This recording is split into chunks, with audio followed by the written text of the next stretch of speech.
자, 이제 189페이지에 있는 세포막 부분 공부를 할 건데 주성분이 두 개로 나오지. 인지질과 단백질이라는 표현이 나올 건데 거기다 좀 체크해봐. 세포막의 주성분은 뭐냐? 인지질과 단백질이다. 이게 세포막의 먼저 기능부터 기억을 하면 이거 저 시간 배웠던 거야. 세포막의 역할이 뭐냐라고 하면은 그 물질 출입을 조절한다라는 얘기가 있었어. 물질 출입을 조절한다. 이거 앞부분에 있는 내용이야. 물질 출입을 조절한다. 물질 출입을 조절한다. 필요한 물질은 들어오게끔 해줘야 되고 필요 없는 물질은 나가게끔 해줘야 되는 건데 이런 거를 하는 곳의 대표적인 게 집 아니냐? 집? 집은 일단 울타리를 쳐놔야지. 벽을 쳐놓고 그 다음에 문을 통해서 필요한 것만 드나들 수 있게 하는 거 아니야? 우리가 허가한 사람들만 문을 열어주잖아. 벨 띵동. 내가 니네 집에 벨 부른다고 아무나 열어주진 않지. 조절을 한단 말이지. 벽의 역할을 하는 게 인지질이야. 얘가 벽을 치는 역할을 하는 거고 단백질이 하는 역할이 문이야. 문. 필요한 사람이 왔다 갔다 드나들 수 있게끔 해주는 거. 그럼 벽의 역할을 할 수 있는 원리가 뭐냐? 인지질이라고 하는 게 구조가 이렇게 생겼어. 뭐 이런 식으로 그리는데 컬러를 좀 줄까? 여기 빨갛게. 이 빨간색 부분은 우리가 뭐라고 그러냐면 이게 인산 부분이야. 인산기. 그다음 밑에 파란색 부분은 이렇게 지방산이라고 표현하는데 지방산. 인산기라고 하지 말고 인산이라고 하자. 그 인산은 특징이 어떤 특징이 있냐? 얘는 그 친수성이야. 물이랑 친해.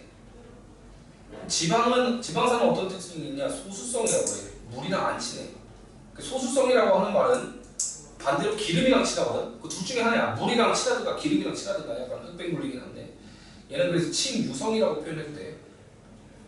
소수성이다. 즉 친유성이다. 기름이랑 친하다. 그럼 이거를 여러 개를 물에다가 딱 넣잖아? 그럼 어떻게 되냐? 물에다가 넣는 거야. 물에 넣으면 배열이 이렇게 돼. 이거 그리죠. 물에다가 넣으면 물속에서 소량을 물에다가 집어넣으면 어떻게 되냐? 얘가 이렇게 배치된다고. 그리고 귀찮지만 이렇게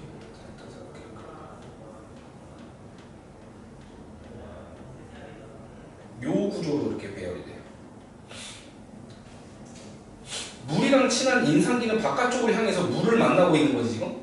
안쪽에는 물을 싫어하는 기름 좋아하는 애들끼리만 모여 있는 상태인 거야. 요 상태. 이런 구조를 이루게 되고 다량을 물에 넣게 되면 이거는 그림을 참고하셔야 돼요. 이렇게 돼요. 이렇게 해갖고 쭉 연결돼서 이렇게 하나의 주머니가 되는 거야. 요 모습을 우리가 인지질 이중층이라고 해요. 인지질 이중층. 이게 그 인지질 이중층 모습인 거야. 보면은 그 약간 이렇게 연결됐다고 했잖아. 안쪽의 물과 바깥쪽의 물을 경계해 주는 거야, 얘가. 이때 이 노란색 부분이 지방산으로서 기름층이잖아. 그래서 안쪽에 있는 물과 바깥쪽에 있는 물을 기름층으로 분리시켜 놓은 모습이 바로 세포막의 형태인 거야. 알겠지? 그래서 인지질 이중층으로서 그 물과 물 안쪽에 있는 세포 안쪽 물과 바깥쪽 물을 기름으로 경계를 두고 있는 상태. 그게 이제 세포막의 모습일 거라고. 그럼 이제 벽에 대한 설명은 끝났지. 인지질로 벽을 쳐놓은 거야. 못 들어오게끔. 물과 물이 서로 섞이지 않게끔. 안쪽의 물과 바깥쪽의 물이 서로 섞이지 않게끔 역할을 하는 게 인지질이고. 그럼 단백질은 무슨 역할을 하냐? 구멍을 뚫어놔. 이렇게 인지질 이중층에 구멍을 뚫어서 여기다가 만약에 그 빨간색 단백질은 이렇게 동그랗게 생겼다 그러면 동그란 물질만 통과할 수 있고 파란색 단백질은 세모난 모습으로 생겼다 그러면 세모난 물질만 통과할 수 있고 뭐 초록색 단백질은 네모난 형태로 생겼는데 이렇게 된 거는 이제 네모난 물질만 통과시킬 수 있는 거고. 그러니까 이 단백질의 형태에 따라서 이 입체 구조에 따라서 적합한 애들만 통과할 수 있게끔 해준다고. 그게 단백질이 하는 기능인 거야. 그래서 우리가 이 둘을 합쳐서 이 인지질과 단백질을 합쳐갖고 이제 물질 출입을 조절한다고 표현하는 거거든. 벽으로 치고 알맞는 물질만 그 문을 통과하게끔. 알겠지? 세포막의 구조에 대한 설명해서 인지질 이중층 이제 체크하시면 돼. 인지질이 이중층을 이루고 있고 단백질은 거기 보면은 파묻혀 있거나 관통하고 있다 그러는데 진짜 중요한 건 관통하고 있는 구조가 중요한 거야. 이게 이제 통로 역할을 한다고. 통로 역할. 입체 구조에 맞는 물질만 통과할 수 있게끔 도와주는 게 바로 단백질이 되라. 그다음에 얘네들의 중요한 특징이 이 인지줄도 그렇고 단백질도 그렇고 고정되어 있지 않고 움직일 수 있다는 얘기가 있어. 이거 고정되어 있지 않고 움직일 수 있다. 요거를 유동 모자이크막 모델이라는 표현이거든. 유동 모자이크막 모델. 이 가만히 있지 않고 계속 움직이고 떠돌아다닌다고. 인지줄도 마찬가지로 계속 움직일 수 있고 그런 상태다. 이 오른쪽에 아까 설명했으니까 이건 가볍게 보고 넘어갑시다. 친수성, 물 좋아하는 인산 부분이 있고 물을 싫어하는 소수성 부분에 지방산이 있더라라는 얘기가 아까 했고, 다음 요거는 좀 하고 갈게. 이 막단백질이 종류가 난 지금 통로만 얘기했잖아. 통로 말고 다른 역할을 하는 게 있어. 거기 보면 여기 세포 인식하는 게 있고 신호 전달하는 게 있고 효소 있고 물질 이동이 있거든. 지금 물질 이동 통로를 얘기한 거거든. 이거 말고 이거 세 개도 있다고. 세포 인식하는 거, 신호 전달하는 거, 또는 효소 역할하는 거. 이게 뭐냐면 아까 그 관통하고 있는 단백질 얘기잖아. 통로 역할하는 단백질. 여기다가 물질 이동을 해볼게. 관통하고 있는 구조가 할 수 있는 게 물질 이동. 그 다음에 하나 더 있어. 신호 전달 역할도 할 수 있는데 지금 세포막의 기능 중에서는 중요한 게 물질 이동이라서 여기에 초점 맞춘 거고, 신호 전달은 뭐냐면 봐봐. 이게 관통하고 있는 거잖아. 관통하고 있는 단백질은 구멍이 뚫려 있으면 그 구조에 맞는 데만 통과할 수 있어. 그러니까 얘는 구멍 뚫린 게 아니잖아. 이거 같은 경우는 뭐 호르몬이나 신호전달 물질 같은 게 있거든. 그 신호전달 물질이 여기에 가서 들러붙으면 이 구조가 변형돼. 그 변형된 것 때문에 안에서 그 바깥쪽에서 안쪽으로 신호를 전달할 수 있거든. 예를 들면 이게 그 생장 호르몬이라고 쳐봐. 생장 호르몬이 여기 붙어갖고 구조가 바뀌면 여기 쪽에 떨어져 나갈 수도 있고, 또는 여기에 숨겨져 있던 효소 활성이 나타나면서 A를 뭐 B로 바꿔줄 수도 있고, 이런 과정을 거치면서 명령을 내릴 수 있는 거예요. 세포한테 어떤 변화를 일으키세요, 뭐 세포 분열하세요, 또는 뭐 주변에 있는 포도당을 주워 먹으세요, 뭐 이런 기타 등등의 역할을 하는 게 그게 이제 신호 전달이거든. 알겠지? 그래서 요거는 물질 이동을 담당하고, 요거는 신호 전달을 담당한다고. 신호 전달. 다음 뭐가 있냐면 요런 식으로 그 탄수화물이 붙어있는 단백질이 있어. 탄수화물이 붙어있고 또 하나 더 이런 걸 이제 파묻혔다고 그래. 얘도 파묻혔다고 그래. 이건 관통하는 단백질, 이건 파묻힌 단백질이라고 표현하거든. 위아래를 쭉 지나가진 않고 관만 걸쳐있잖아. 이걸 파묻힌 단백질이라고 하는데, 파묻힌 단백질이 할 수 있는 첫 번째, 이렇게 탄수화물이 있을 경우는 세포 인식을 관여해. 세포 인식. 그 세포들은 pH-배라는 거 알아? 나인지 내가 아닌지 구별하잖아. 그래서 장기 이식을 함부로 못하지. 아무 콩팥이나 갖다 쓴다고 내가 쓸 수 있는 상태가 아니야. 나라고 인식이 돼야 돼. 대표적인 게 혈액에 대해서 pH-배라는 장치가 있지. 혈액형, ABO식 혈액형. 이 ABO식 혈액형이 이거 차이야, 탄수화물. 이 탄수화물 끝에 A라고 하는 탄수화물이 있냐, 아니면 B라고 하는 탄수화물이 있냐, 아니면 그 탄수화물이 없냐, 이 차이거든. 그래서 이 탄수화물 가지고 세포 인식에 활용한다. 또 이렇게 이런 경우는 얘는 무슨 역할을 하냐면 이게 효소 역할을 하는 거야. 효소 역할. A라는 물질이 가고 여기서 B로 바뀌게끔 도와주는 거. 그래서 총 4가지, 그 막단백질이 하는 기능이 4가지 있다고. 그 중에서 우리는 물질 이동에 초점을 맞추는 것 뿐이고, 뭐 효소 역할을 하거나 세포 인식하거나 이런 식으로 신호 전달에 사용하는 경우도 있다. 요걸 좀 컬러를 매겨보면 요거 2개는 파묻힌 단백질. 여기서 컬러를 주면 파묻혀 있거나가 저기 녹색인 거고, 다음 관통하고 있는 데다가 주황색으로 요거 또는 요거가 이제 관통하고 있는 거 있지. 관통하는 애들은 보통 신호 전달과 물질 이동에 사용되는 거고, 파묻힌 애들은 효소 또는 세포 인식에 활용된다. 알겠지? 이렇게 매치시키면 돼. 이렇게 파묻힌 거, 관통하고 있는 거 이렇게. 자, 됐죠? 여기는 이제 설명 끝났으니까 가볍게 보시면 되고, 뭐 관통하는 것도 있고, 뭐 관통하는 거 파묻히는 거 다 있다. 그 중에서도 관통하고 있는 단백질이 물질 이동에 관여하는 것이 있다. 그거 말고 그러면 뭐 이런 식으로 신호 전달에 관여하는 것도 있고. 다음 세공학의 선택적 투과성이라고 표현해봐. 선택적 투과성이라는 게 뭐냐? 종류 크기에 따라서 투과도가 달라지는 거야. 종류와 크기에 따라서. 어떤 물질은 잘 통과할 수 있지만 어떤 물질은 잘 통과할 수가 없더라라고 하는 건데, 먼저 인지질 이중층을 바로 통과하는 게 있어. 거기 기름층을 바로 통과할 수 있는 거야. 언제 통과할 수 있냐면 산소나 이산화탄소처럼 크기가 작은 거야. 첫 번째 경우는 산소나 이산화탄소처럼 크기가 작은 물질이 통과할 수 있어. 다음에 지방산 또는 글리세롤 뭐 이런 것처럼 그 지용성 성분이 통과할 수 있어. 지용성은 크기가 커도 통과해. 기름층이라서 이게 기름층이기 때문에 그 크기가 커도 지용성이 그냥 쭉 지나가 버린다고.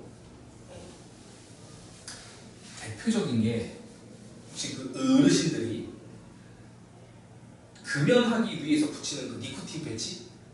파세모식으로 되는데 이제 니코틴이 스며들게 되면 피부에 붙이는 게 있어. 그 니코틴이 지용성이니까 툭 지나갈 수 있는 거야. 크기가 큰데도 불구하고. 그래서 그런 거. 볼펜도 원래 지용성 아니냐? 모노밀 볼펜. 근데 모노밀 볼펜으로 이런 데 낙사하면 다 스며. 네 피부 다 스민다고. 뚝 들어간다니까? 지용성은. 그럼 볼펜 처먹는 거랑 똑같은 거야. 그러니까 어릴 때 그런 얘기 못 들어봤냐? 뭐 낙사하지 마, 손에다가 낙사하지 마라 이런 얘기 못 들어봤어? 입에 관심이 없나? 그러면 낙사하지 말라고 하는 이유가 스민다고. 스민다고. 너 볼펜 먹으라고 안 먹을 거 아니야? 모노밀 볼펜 뚜껑 깐 다음에 야 볼펜 빨아먹어 먹을 거야? 안 먹잖아. 근데 여기는 왜 척하고 있냐? 똑같은 거네. 몸에 안 좋다고. 하지 마. 그게 인지 이중증 직접 통과하는 거.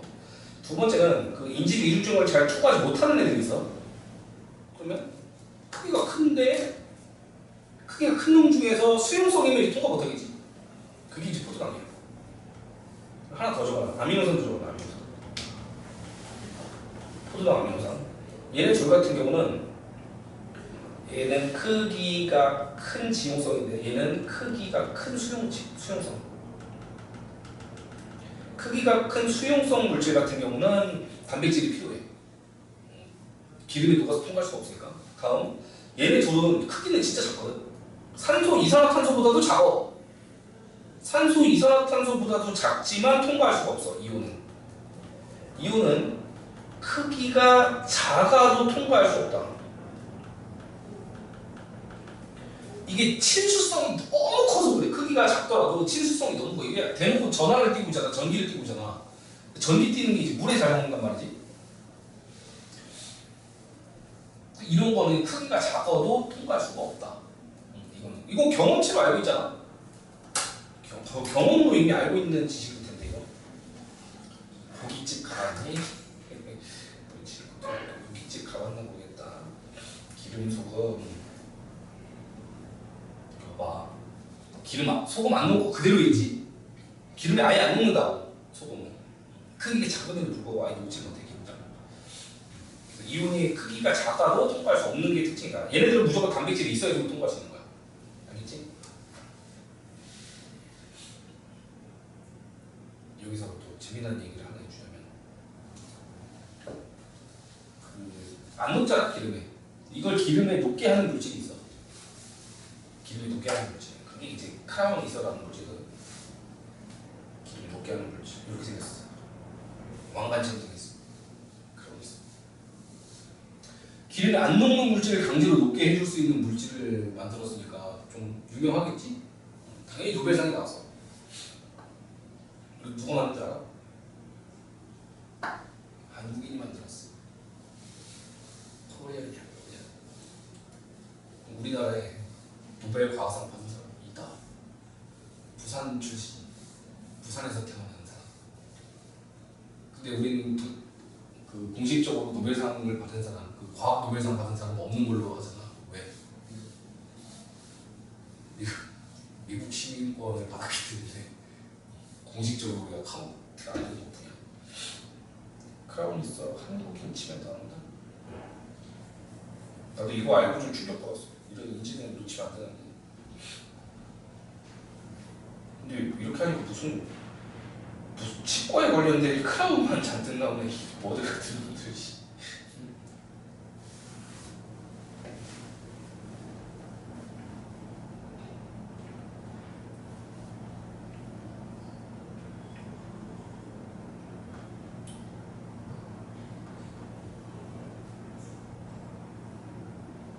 공소리 안 되냐? 아이씨 뭐야? 썸이 뭐야? 이해했다. 그럼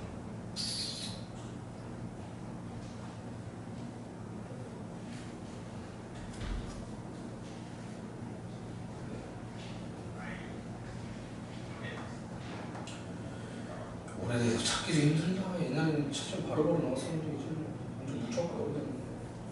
이거 그 한국인 노래에서 이렇게 치면 나와.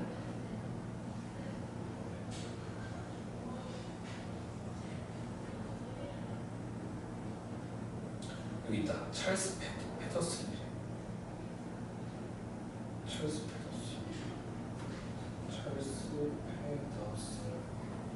고향. 무슨 말이야? 뭐야? 찰스 찰스.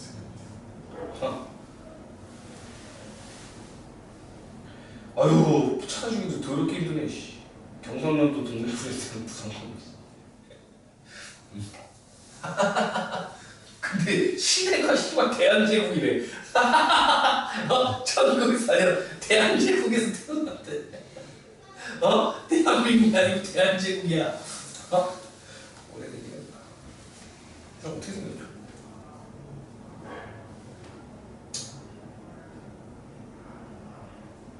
사실 없네. 경상남도 동래군에서 태어났다.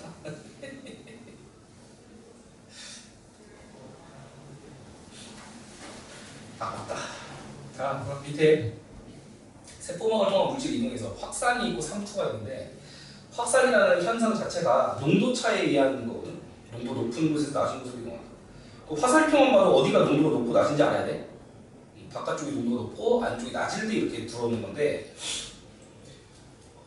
그 막을 직접 통과하면, 인지질을 직접 통과하는 경우는 단순확산이라고 표현하고, 단백질을 통해서 통과하면 촉진확산이라고 해. 단순확산이냐 촉진확산이냐. 단순확산은 직접 통과하는 거고, 촉진확산은 이렇게 통과하는 거고. 아까 이거 예를 보지 않아서?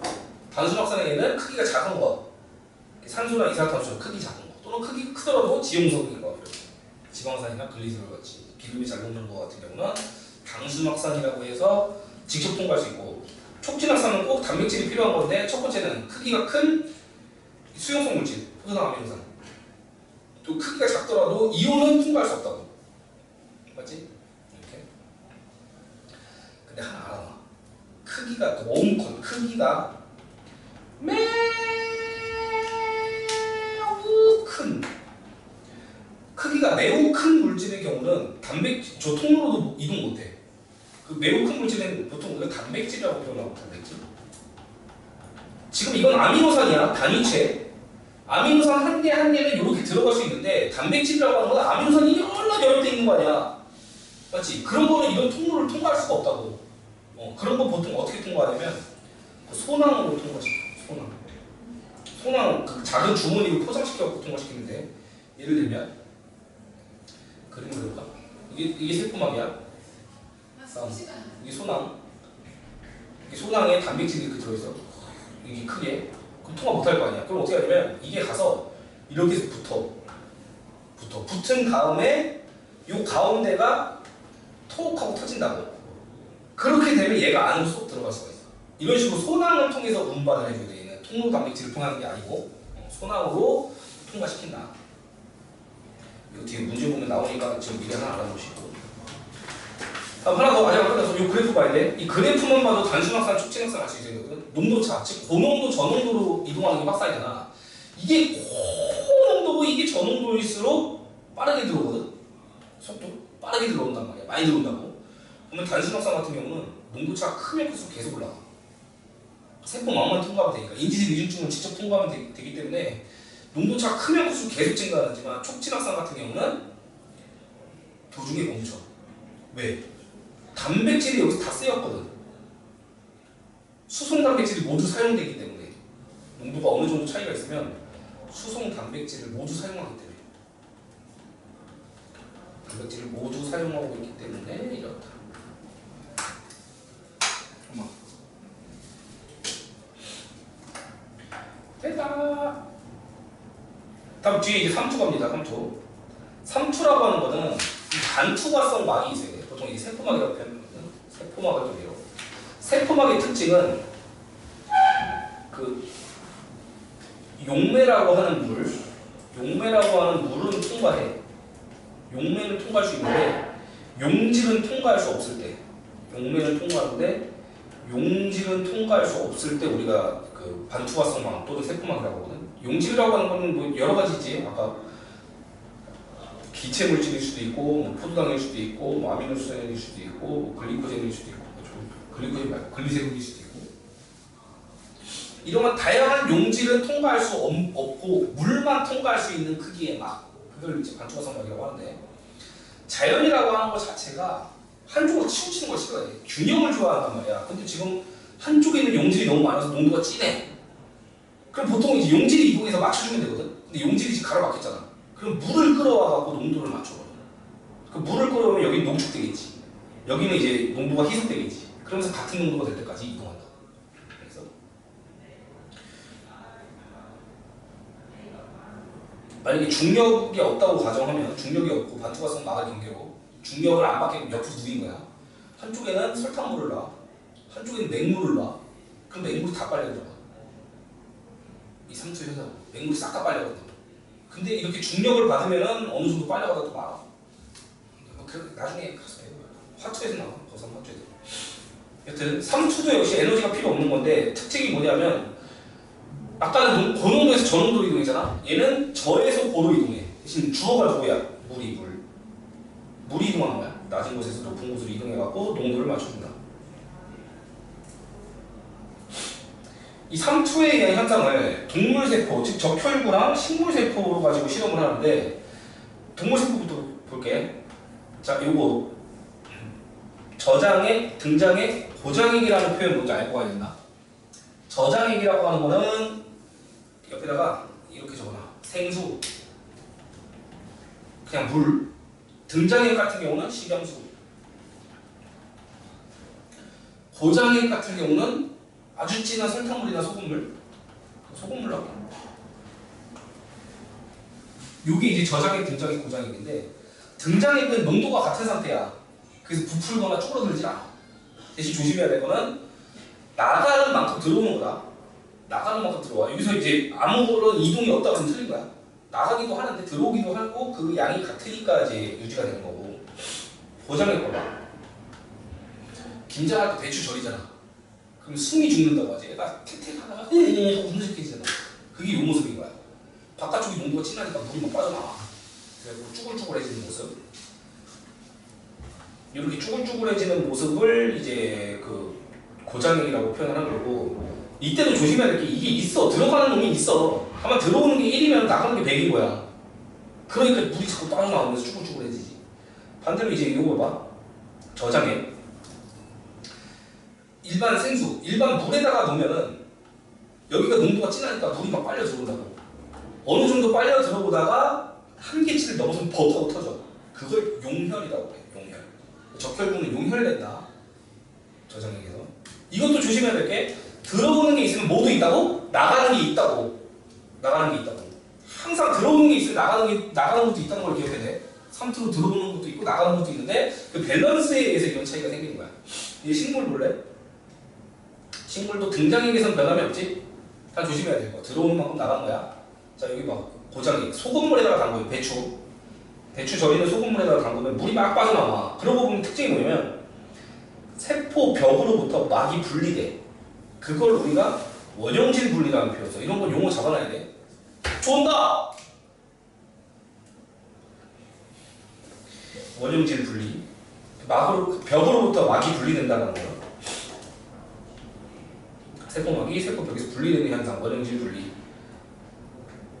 다음 여기 저장해봐봐. 생수 맹물에다 집어넣으면 물이 빨려 들어오지. 근데 중요한 거 동물은 아까 터지는데 얘는 안 터져. 왜? 세포벽이 막아주니까.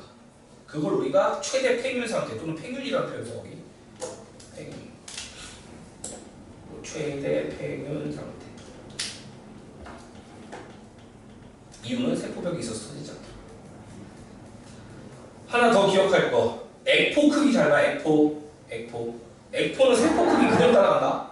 세포가 팽창돼 있을 때 액포도 팽창돼 있고, 그 다음에 세포가 쭈그러져 있으면 액포도 같이 쭈그러져 있는 거야. 예전에 그 서술형으로 액포 그리라는 문제 나왔고 애들 다 멘붕에 빠졌거든. 어떻게 그려야 돼요? 이거. 세포가 부풀었으면 액포도 크게 그리고 세포가 쭈그러져 있으면 액포도 조그맣게 그리면 돼. 다음 3초의 예. 이건 뭐 알 거니까 넘어갈게요. 식물이 물 흡수한다. 배추를 소금물에 절인다.